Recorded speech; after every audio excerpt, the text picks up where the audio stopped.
Bihar elections 2025 Bihar विधानसभा चुनाव के पहले चरण में बृहस्पतिवार को 121 सीटों पर लगभग 65% मतदान हुआ, जो राज्य के चुनावी इतिहास में अब तक का सबसे अधिक वोटिंग प्रतिशत है।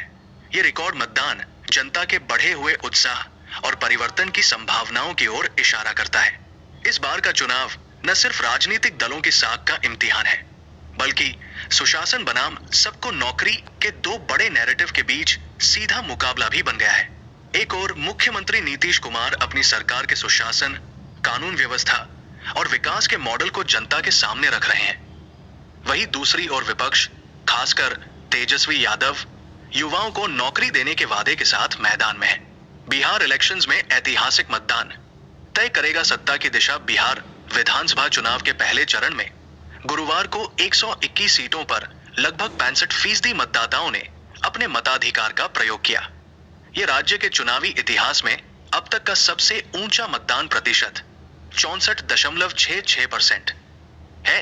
निर्वाचन आयोग ने बताया कि मतदान शांतिपूर्ण और उत्सव जैसे माहौल में संपन्न हुआ। मुख्य निर्वाचन अधिकारी विनोद सिन्हा गुंजियाल ने कहा कि महिलाओं में विशेष उत्साह देखने को मिला। ग्रामीण इलाकों में भी मतदाताओं ने बड़ी संख्या में भाग लिया, जिससे साफ है कि जनता इस बार बदलाव या निरंतरता दोनों में से किसी एक के लिए निर्णायक मन बना चुकी है। सुशासन बनाम सबको नौकरी चुनाव की मुख्य थीम।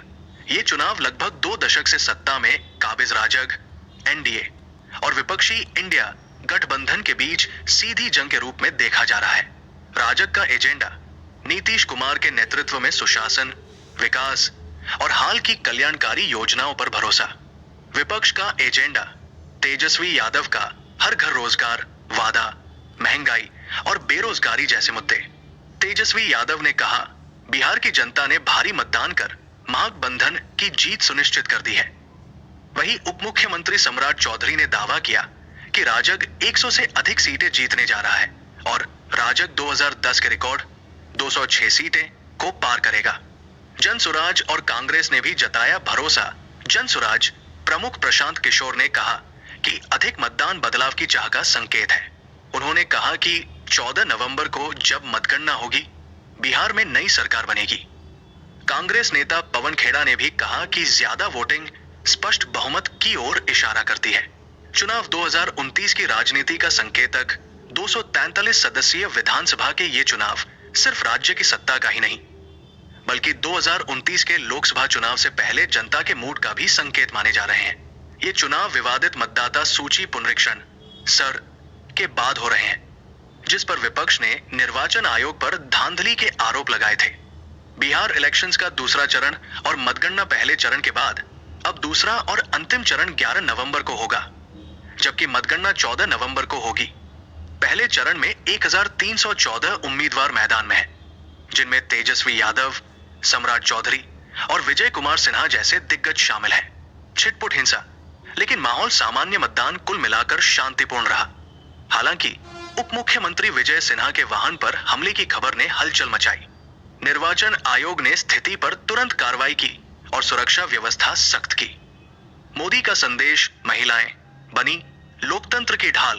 प्रधानमंत्री नरेंद्र मोदी ने महिलाओं की बड़ी भागीदारी को राजग के पक्ष में शुभ संकेत बताया। उन्होंने कहा, मां, बहनें और बेटियां जंगल राज की सबसे बड़ी पीड़ित रही है। आज वे मतदान केंद्रों के चारों ओर सुरक्षा कवच की तरह खड़ी है, ताकि उसकी वापसी न हो। राजग को उम्मीद है कि नीतीश कुमार की सुशासन नीति, मुफ्त बिजली, महिलाओं को नकद सहायता और पेंशन वृद्धि जैसी योजनाएं सत्ता विरोधी लहर को कम करेंगी। विपक्ष का पलटवार, बदलाव अब जरूरी। राजद प्रमुख लालू प्रसाद यादव ने एक्स पर लिखा, रोटी अगर तवे पर नहीं पलटी जाए तो जल जाती है। 20 साल बहुत लंबा समय है। अब तेजस्वी सरकार जरूरी है ताकि बिहार को नई दिशा मिले।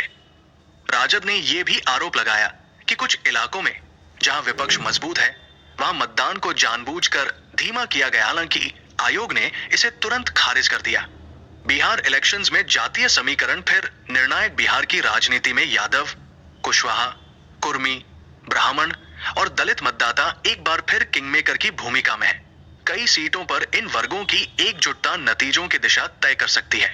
बिहार इलेक्शंस निर्णायक मोड़ पर बिहार इतिहास रचते हुए 65% से अधिक मतदान ने ये साफ कर दिया है कि बिहार की जनता इस बार पूरे जोश के साथ अपने भविष्य की बागडोर थमाने निकली है। अब नतीजों का इंतजार है क्या सुशासन की वापसी होगी या हर घर रोजगार का सपना साकार? 14 नवंबर को इसका जवाब जनता के वोटों से सामने आ जाएगा।